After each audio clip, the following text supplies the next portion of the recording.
Bab pertama, gantungan kunci antik. Sudah lebih dari 1 bulan matahari memancarkan cahaya yang begitu terik, udara terasa begitu panas. Dan banyak orang yang mengeluh kepanasan dan kehausan setiap hari. Bahkan ada yang berharap hujan segera turun biar cuaca menjadi sejuk kembali. Namun keluh kesah warga kota sama sekali tak dirasakan oleh para penjual es keliling di kota ini. Mereka tampak bersemangat dan tersenyum sumringah melayani pembeli yang datang silih berganti hanya untuk membeli es dagangannya. Tapi hari ini tidak seperti hari kemarin. Cuaca telah berubah. Langit tampak mendung dan angin bertiup kencang. Kemudian, hujan tiba-tiba turun sangat deras. Airnya jatuh mengguyur kota dan menghilangkan debu yang menumpuk selama berminggu-minggu ini. Sehingga membuat jalanan menjadi bersih dan basah oleh air hujan. Para pedagang di pasar merasa tidak beruntung hari ini karena lapak mereka harus ditutup sementara dengan terpal, agar tidak kebasahan.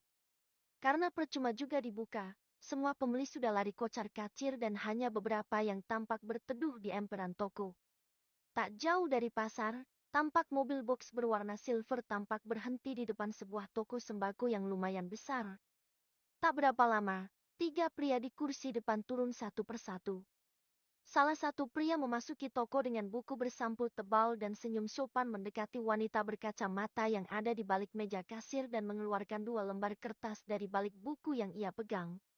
Wanita ini berusia sekitar 35 tahun dengan kulit putih dan rambut ikal sebahu. Ia memakai kaos lengan pendek dan sederet cincin emas di jari manis dan tengah tangan kirinya dan juga tangan kanannya. Tak lupa gelang emas ikut menghiasi pergelangan tangan kirinya.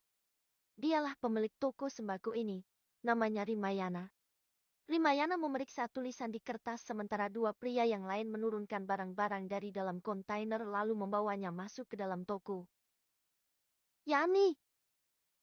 Rima berbicara pada salah satu karyawan wanitanya yang memeriksa barang-barang yang turun. Ya, sahut gadis itu cepat. Kamu cek semua barang apakah sesuai dengan yang di struk ini? Ya, gadis mungil itu mulai menghitung barang sesuai yang tercatat di kertas. Beras 20 karung, gandum 10 karung dan minyak sayur 10 dus. Katanya dengan agak keras. Rimayana mengangguk, kini ia beralih pada sang sales pria. Kapan Mia dan yang lainnya diantar? Sore ini, sahut pria itu tegas. Rima mengangguk, lalu menandatangani kertas tersebut. Tak lama kemudian semua sembako telah disimpan di gudang belakang toko. Mobil box itu pun dan pengemudi mulai meninggalkan toko. Namun sebelum pergi salah satu pria tersebut beberapa kali melirik ke arah cincin di jari Rima. Membuat Rima tak nyaman dan perlahan menyembunyikan tangannya di balik meja kasir. Dan sepertinya sang pria itu menyadari ketidaknyamanan pemilik toko dan dia pun dengan cepat mengikuti temannya. Memikirkan tatapan rakus pria tadi, Rima pun melepas cincin dan gelangnya satu persatu. Lalu menarik laci kecil di sebelahnya dan menyimpannya di sana lalu menguncinya. Ah, aku benci novel ini, teriak Rima dengan kesal diikuti sebuah buku yang terlempar di lantai dengan bunyi gedebuk. Beberapa karyawan yang sedang duduk santai di samping etalase jadi menoleh.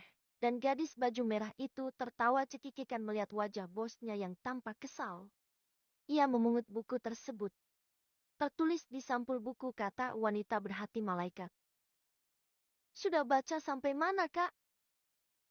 Tanyanya sambil meletakkan buku itu di meja kasir. Sampai Rimayana mencari mantan suaminya dan memukuli anak malang itu dengan keras di depan mantan suaminya. Aku benar-benar heran dengan ibu-ibu yang melampiaskan kekesalannya pada anaknya sendiri demi membuat lawannya tidak nyaman. Ini benar-benar bodoh. Rima cemberut lalu mendorong buku tadi ke arah gadis itu. Ambillah kembali bukumu. Aku gak akan membacanya lagi. Tanggung nih, ceritanya hampir selesai. Gak Rima bersandar di sandaran kursi. Tampak malas dan mulai bermain handphone. Tapi tak urung dia pun bertanya. Bagaimana akhirnya? Rima membawa anaknya dan menceburkan diri ke sungai. Gila. Bagaimana dengan kedua anaknya? Apa mereka mati? Tanya Rima terkejut. Untungnya tak jauh dari sana ada beberapa orang yang sedang mandi, jadi mereka menyelamatkannya. Dan Rima, dia berkeras tak mau ditolong. Kebetulan aliran sungai cukup deras dan Rima hanyut terbawa arus. Rima tampak mendesah. Novel ini bukan hanya menguras emosinya, tapi juga semua orang yang membacanya. Terlebih lagi nama pemeran antagonis di sini juga Rimayana. Sama seperti namanya. Memang, saat ini novel ini sudah jadi perbincangan di media sosial dan karena itulah dia mencoba membacanya. Novel ini berkisah tentang seorang gadis desa bernama Ratih. Dia cantik dan lembut dan memiliki seorang kekasih yang tampan yang bernama Doni. Namun sayangnya hubungan dia dan kekasihnya yang hampir mendekati pernikahan tiba-tiba hancur karena sepupunya Rimayana yang selalu mengejar cintanya Doni dan selalu menggunakan segala cara untuk menggoda Doni. Tanpa disangka-sangka Doni pun tergoda dan akhirnya pernikahan mereka batal. Saat Rima dan Doni menikah, Ratih pun datang dan mengucapkan selamat. Saat Rima dan Doni berbulan madu, Ratih diterima kerja di kota. Di sana dia bertemu seorang pria tampan dan mapan yang sangat menyukainya. Sementara Rima yang sudah mendapatkan pria impiannya mulai menunjukkan sifat buruknya. Rima bangkit dari tempat duduknya. Dia meminta karyawannya menjaga meja kasir sementara dia berniat berguling-guling sebentar di dalam. Merenggangkan punggungnya yang terasa pegal karena terlalu lama duduk. Tapi baru saja dia merebahkan tubuhnya di karpet berbulu tebal di ruang dalam. Terdengar suara agak keras dari salah seorang karyawan. Ia pun keluar dan melihat seorang nenek tua yang punggungnya sedikit bongkok terlihat lemah dan menyedihkan. Ia tampak mengulurkan tangan kanannya dan sesuatu tergeletak di sana. Maaf nenek, kami benar-benar tidak bisa menukarnya dengan barang di toko. Nenek gak punya uang cuma ini yang nenek punya. Ada apa? Rima mendekat. Ini kak, nenek ini ingin menukar mainan dengan beras di toko, jawab karyawan pria. Melihat ini nenek jadi bersemangat. Dia mendekat ke Rima dan menunjukkan barang di tangannya. Cu! Belum selesai nenek bicara, Rima sudah memotongnya. Boleh kulihat? Rima mengambil benda itu dari tangan si nenek. Tampak sebuah ornamen dari kayu jati berbentuk lemari kayu yang terkesan kuno dan antik. Di bagian ujungnya ada lubang kecil yang mungkin bisa diikatkan dengan tali. Hati Rima sedikit tergerak. Entah kenapa dia sangat menyukai ornamen ini. Dia mulai berpikir kalau ornamen ini bisa dijadikan gantungan kunci yang unik dan menarik. Wajahnya menunjukkan ketertarikan yang sangat jelas hingga karyawan yang melihatnya tampak cemas. Kak Rima, nenek ini bermaksud menukar. Beri beras 5 kiloan, kata Rima tanpa menoleh. Dia berjalan ke belakang meja kasir dan mulai mengeluarkan kunci toko. Sebenarnya kunci tokonya sudah memiliki gantungan kunci berbentuk boneka kelinci, tapi itu terlalu besar dan dia sudah berniat menggantinya dengan yang lebih kecil. Kebetulan sang nenek membawa yang unik. Walau terkejut, salah satu karyawan pria tetap mengambilkan berat ukuran 5 kilo dari rak lalu diberikan pada sang nenek. Terima kasih, ucap nenek itu lemah. Ia masih melirik ke ornamen yang kini sudah dijadikan gantung kunci di tangan Rima. Tanpa sengaja Rima melihat keengganannya. Ia pun mengalihkan pandangannya pada sang nenek. Nenuk pulang kemana? Tanyanya lembut. Jauh cu, di ujung jangan tak jauh dari pekuburan. Jauh sekali? Seru karyawan pria terkejut. Jalan kaki? Iya. Mendengar ini Rima mengeluarkan selembar uang ratusan ribu, lalu diberikan pada sang nenek. Ini untuk nenek. Nenek mau yang lain. Kak Rima. Gadis berbaju hijau tampak ketakutan. Dia berpikir kalau bosnya sedang dihipnotik. Tapi Rima membiarkannya melanjutkan kata-katanya. Ia bangkit dari kursinya, ia mengambil minyak sayur 2 liter dari rak dan mencabut selembar kantung plastik putih besar. Lalu memasukkan minyak itu ke dalamnya.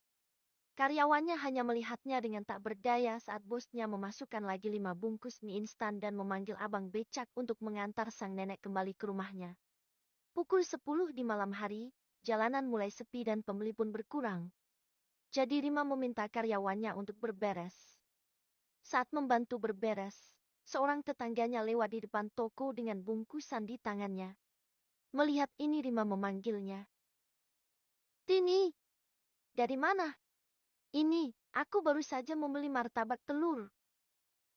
Martabak telur. Rima berjalan keluar toko menghampiri tetangganya itu. Coba lihat. Enak tidak? Tini membuka kotak berisi martabak itu sebentar agar Rima dapat mengintipnya. Ini enak banget. Dia baru berjualan 3 hari yang lalu. Di mana? Di sana, di ujung jalan itu pas belokan. Tini menunjuk ke satu arah. Oh, tempat becak mangkal. Tebak Rima. Ya, sudah mau tutup. Ya, kalau begitu aku duluan ya. Ya, jawab Rima sambil tersenyum.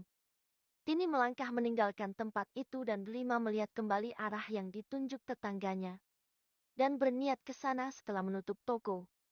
Saat dia berbalik, karyawan lelah selesai berberes dan mulai mematikan lampu. Rima ingat tas selempangnya masih di meja kasir. Yan, tasku di atas meja, tolong ambilkan, kata Rima. Lalu Yani mengulurkan tas selempang milik Rima. Saat itu karyawan pria sudah mengunci pintu toko dan memberikannya pada Rima. Kak, kami pulang duluan, kata keempat karyawannya. Ya, terima kasih ya, jawab Rima. Sementara karyawannya berbelok pergi ke arah kanan dan dia berbelok ke arah kiri. Malam ini terasa sangat dingin dan sepi.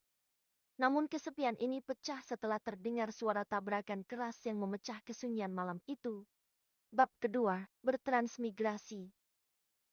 Suara tangisan bocah yang bersahut-sahutan di telinganya membuat kepala